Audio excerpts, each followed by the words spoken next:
How's it going, everyone? DSCuber here. Recently, I was at the mall and I came across this really cool looking Spider-Man themed 3x3. With the newest movie, Spider-Man No Way Home, in theaters and about to break box office records, I knew I just had to get this cube. So in honor of No Way Home and all of the memes that came with it, let's get right into this unboxing. Alright, so here it is, Spider-Man in all his glory. So I honestly have no idea who manufactured this cube. It is in the typical dollar store cube size, so just here's a typical 3x3 for size comparison. And this thing's massive, and it's actually got quite a bit of weight to it. So, yeah, without further ado, let's do some first turns on this Spider-Man themed 3x3.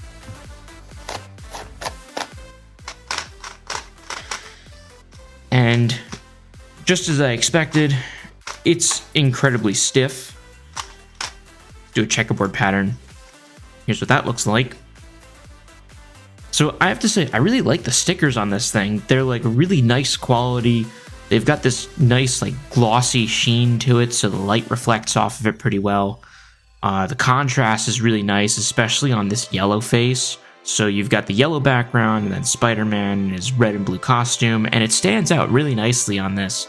Usually with these, more what I like to call dollar store themed cubes, because they're just these like big bulky pieces of plastic, really. They tend to have really bad graphics, and this one's actually pretty nice. So let's pop it open and see what's inside.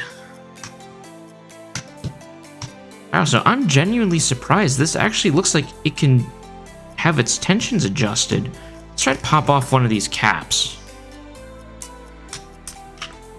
Hey, yes, it can be adjusted. Wow, this cube might actually be a lot better than I expected. I mean, I picked this up for like $7 or $8.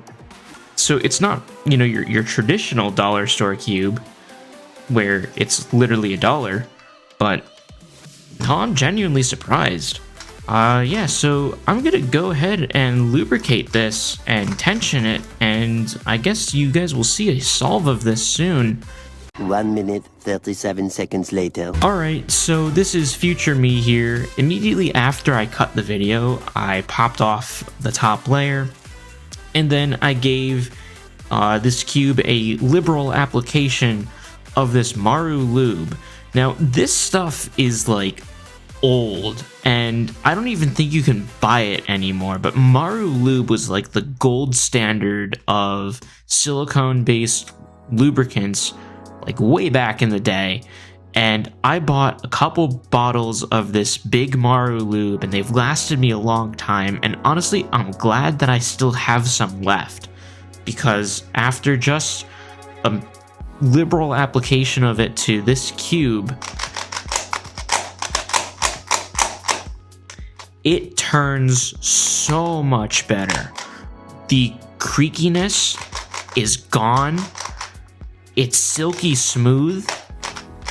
I can actually finger trick these layers, which for a dollar store cube, that's not something that you really expect.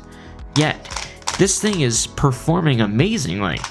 But I was so impressed with how well this turns just after an application of Maru lube that I needed to get back on camera and show you guys this puzzle in action, in an actual solve. So we're gonna go ahead and get started here.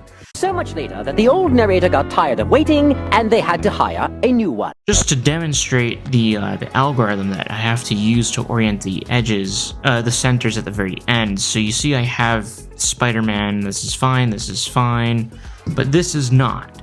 So we have this Wonder, this needs to be rotated by 90 degrees. Yeah, this needs to be rotated by 90 degrees clockwise. Okay, so I do this like M slice, U, M slice, U prime.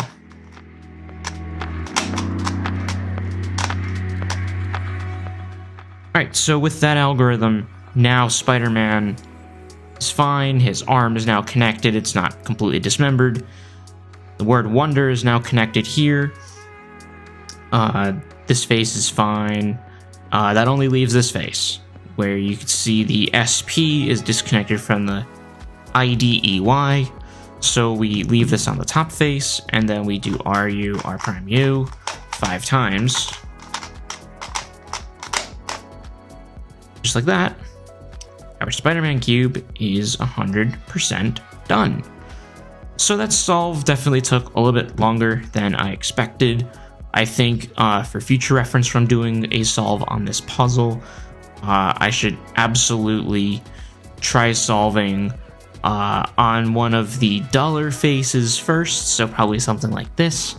That way I have something that's more discernible on the top face, because the yellow definitely stands out way better than something like this, where basically the entire background is like this this dark blue or navy and mostly black, and then the surrounding pieces are also blue and black, so it just makes it really difficult to look at.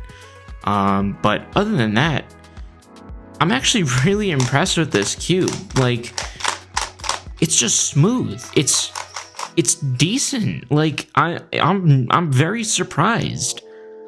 Oh, and also while I was off cam, I managed to identify what is underneath this label, so you guys can probably find it online, but I will do some further digging. This says Imperial Toys, or imperialtoy.com. So I will search on that website and see if I can find the Spider-Man cube for you guys, and then you guys can pick one up for yourselves. So yeah, that about wraps it up for this unboxing video. If you guys enjoyed, be sure to hit that like button and subscribe for more cubing content if you haven't done so already, and hit the notification bell so you can be notified when I upload more content. Anyway, keep on cubing, guys, and I'll see you in the next video.